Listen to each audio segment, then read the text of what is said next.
Salam, selamat malam saudara-saudaraku yang dikasihi oleh Tuhan Yesus Kristus. Kembali bertemu dengan kami, Community of Love Daniel. Pada malam hari ini, kita bersama-sama bersaat teduh untuk merenungkan firman Tuhan. Pada malam hari ini, mari kita membaca satu perikop firman Tuhan yang kita bisa lihat di Yakobus pasal 4 ayatnya yang ke-13 sampai dengan 17. Ya, saya ulangi, Yakobus pasal 4 ayatnya yang ke-13 sampai dengan 17. Judul perikopnya, jangan melupakan Tuhan dalam perencanaan. Demikian firman Tuhan. Jadi sekarang hai kamu yang berkata, hari ini atau besok kami berangkat ke kota Anu, dan di sana kami akan tinggal setahun dan berdagang serta mendapatkan untung. Sedang kamu tidak tahu apa yang akan terjadi besok. Apakah arti hidupmu? Hidupmu itu sama seperti uap yang sebentar saja kelihatan lalu lenyap. Sebenarnya kamu harus berkata, jika Tuhan mengkehendakinya, kami akan hidup dan berbuat ini dan itu. Tetapi sekarang kamu memegahkan diri dalam congkakmu, dan semua kemegahan yang demikian adalah salah. Jadi jika seorang tahu bagaimana ia harus berbuat baik, tetapi ia tidak melakukannya, ia berdosa. Saudaraku yang dikasihi oleh Tuhan, dari judul perikopnya saja tentu kita sudah mengerti arah firman ini, yaitu jangan melupakan Tuhan dalam perencanaan. Saudaraku yang dikasihi oleh Tuhan, kalau kita bisa mempelajari ayat demi ayat, dia menyatakan di ayat yang pertama, maksud kami di ayat ke-13. Sekarang hai kamu yang berkata hari ini atau besok kami akan berangkat ke kota Anu, dan di sana kami akan tinggal setahun dan berdagang serta mendapatkan untung. Kalimat ini saudaraku yang dikasihi oleh Tuhan tidak salah. Ini adalah bahasa yang optimis. Ini adalah bahasa orang-orang yang ada di marketplace pada hari-hari ini. Pasti bisa berangkat ke kota Anu, pasti bisa tinggal setahun, bisa berdagang dan mendapatkan untung. Itu tidak salah saudaraku. Dengan optimisme ini bukan berarti kita harus pesimis kan begitu. Tetapi mari kita lihat kebenaran firman Tuhan. Sedangkan kamu tidak tahu apa yang terjadi besok. Apakah arti hidupmu? Hidupmu sama seperti uap yang sebentar saja kelihatan, lalu lenyap. Seiring perjalanan waktu kita bergaul dengan Tuhan, sejatinya kita makin mengerti kebenaran dan makin cerdas. Kita bisa melihat banyak orang yang semakin kaya, semakin memiliki nilai kepastian di dalam dirinya. Dunia pun seperti merestui itu saudaraku. Kalau uang banyak, punya banyak relasi penting, sehingga ada suara dalam dirinya, semua bisa diatur. Ini membangun optimis yang bisa melupakan Tuhan. Optimis yang diharapkan oleh Tuhan dalam hal itu adalah bukan optimisme dunia. Amin. Ya. Seoptimisnya kita hidup, kita selalu harus melandaskan dengan satu pernyataan, jika Tuhan menghendaki.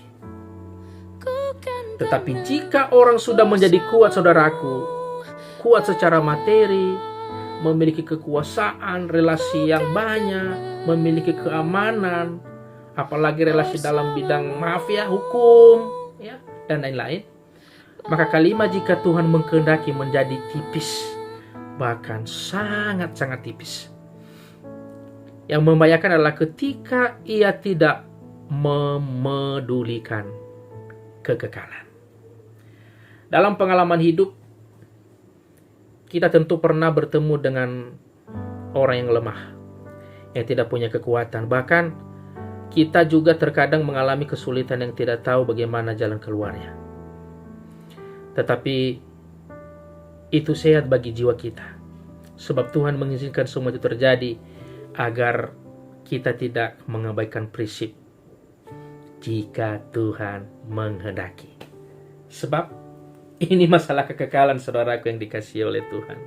Ya, ketika orang merasa kuat secara ekonomi, banyak relasi, maka ia buta atas apa yang dikehendaki Tuhan dalam hidupnya, dan makin terpicu untuk berbuat ini dan itu. Padahal itu jebakan kuasa gelap, saudaraku. Ironisnya, banyak orang tidak menyadarinya. Mungkin kita sedang terjebak di sana. Mohon maaf, saudaraku. Ketika kita punya relasi orang kuat, diam-diam kita menjadi sombong. Kalau ribut dengan seseorang, kita tidak takut karena kita merasa pasti bisa menang. Kita kurang mengandalkan Tuhan, kita jadi mengandalkan manusia. Padahal firman Tuhan berkata, terkutuklah orang ya mengandalkan manusia. Ini sangat mendukakan hati Tuhan. Terkadang juga kita mau mengatakan kepada orang yang bermasalah, tenang, saya bisa bela kamu. Seberapa kuat lawanmu, saya kerahkan kekuatan saya. Aku punya kekuatan. Padahal dengan berbuat begitu, saudaraku, kita bisa merusak pembentukan atau rencana Tuhan atas orang itu dan membuat kita menjadi semakin sombong. Jangan coba-coba menggunakan kekuasaan dan kekuatan di luar kehendak Allah. Tidak salah punya relasi pejabat yang bisa mendukung kita, tetapi jangan mengandalkan kekuatannya demi kepastian hidup kita di dunia. Amin.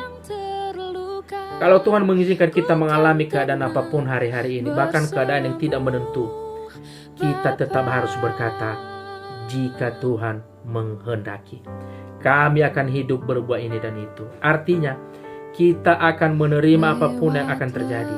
Apapun keadaan hidup kita, jika itu seizin Allah, pasti itu yang terbaik. Amin. Tidak mudah mengubah pola pikir yang sudah tercemar dunia yang jahat ini. Apalagi kalau melihat surga itu seperti misteri, seperti alam yang berbeda dengan alam kita. Seiring dengan kepastian bahwa Allah adalah satunya kepastian, maka kerajaannya juga sebuah kepastian.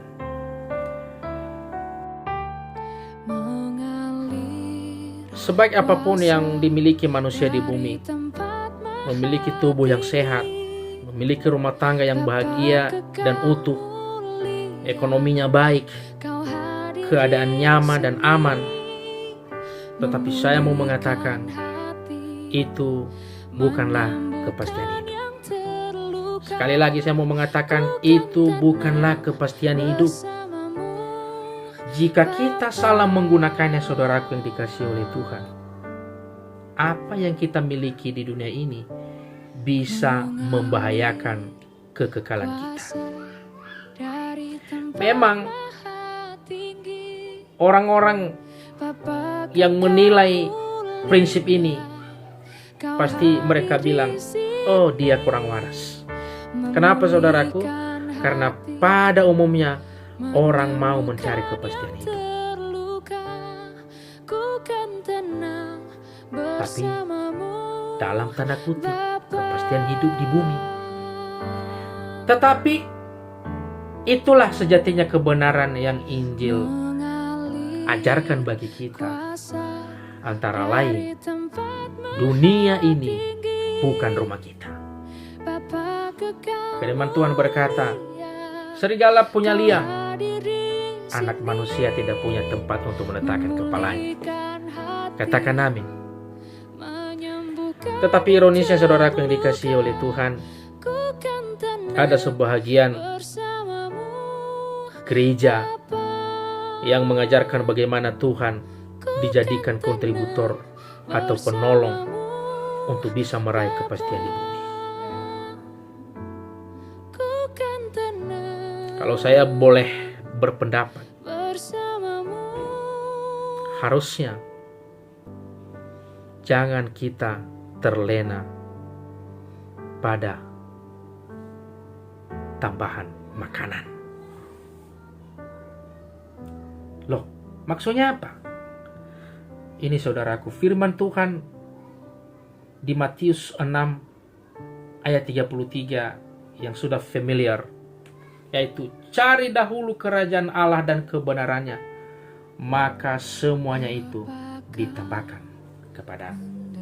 Kenapa saya sampaikan tadi tambahan makanan?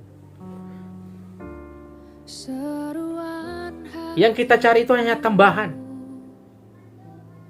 Pernah saya makan, saudaraku, di warung nasi. Ketika saya ingin menambah makanan saya, tiba-tiba yang punya warung mengatakan, "Wah, habis nasinya, Pak." Dan saya mengatakan, "Oke, nggak apa-apa, ini sudah cukup." Nah, artinya firman Tuhan di Matius 6 ayat 33 itu, yang dia mengatakan, carilah dahulu kerajaan Allah dan kebenarannya, maka semuanya akan ditambahkan kepadamu. Berarti yang kita cari adalah hanya tambahan. Artinya kalau kita nambah nasi di warung nasi, itu adalah hanya tambahan. Bukan itu yang menjadi utama. Bukan tambahannya. Tetapi kalau dari awal dia udah mengatakan nggak ada nasi, pasti kita tidak masuk dan tidak pesan makanan di situ. Tapi awalnya ada dan tiba-tiba rame. Kita mau nambah. Nah, ternyata habis nasinya. Nah, artinya saudaraku yang dikasihi oleh Tuhan, jangan kita terlena untuk mencari tambahan. Tetapi mari kita mencari yang utama, yaitu carilah dahulu kerajaan Allah dan kebenarannya. Maka kita berurusan dengan Tuhan, bukan untuk mendapatkan kepastian dari masalah hidup di bumi, melainkan karena kita mau menemukan rencananya dalam hidup kita. Jadi, hidup dalam kepastian hanya diisi dengan dua hal, yaitu pertama, hidup dalam kesucian, dan yang kedua, melakukan kehendaknya. Di luar ini tidak ada kepastian. Jangan karena kekayaan dan kenyamanan kita tidak memiliki kedua hal itu. Goncangan apapun yang terjadi, asalkan kita hidup dalam kesucian dan melakukan kehendaknya, maka kita hidup dalam kepastian. Kepastian yang dimaksud adalah kepastian hidup di dalam kekekalan. Goncangan apapun yang terjadi, asalkan kita hidup dalam kesucian atau dalam kekudusan dan melakukan kehendaknya, maka hidup di dalam kepastian ada bersama dengan saya dan saudara. Mari kita berdoa. Tuhan Yesus, kami bersyukur pada malam hari ini kami boleh bersaat teduh, boleh kami mengerti tentang firman-Mu, yaitu untuk jangan melupakan Tuhan dalam segala perencanaan. Semoga firman-Mu menjadi rema dalam kehidupan kami, menjadi kekuatan untuk menjalani hari-hari kami. Dan lebih daripada itu, Tuhan Yesus, kami memerlukan kuasa Roh-Mu yang kudus untuk terus menuntun langkah-langkah kami, sehingga sampai kami pada rencana-Mu yang ajaib.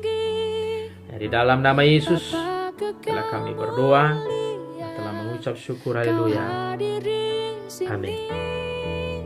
Memulihkan hati, menyembuhkan yang terluka, ku kan tenang bersamamu, Bapa. Ku kan tenang bersamamu, Bapa. Ku kan tenang.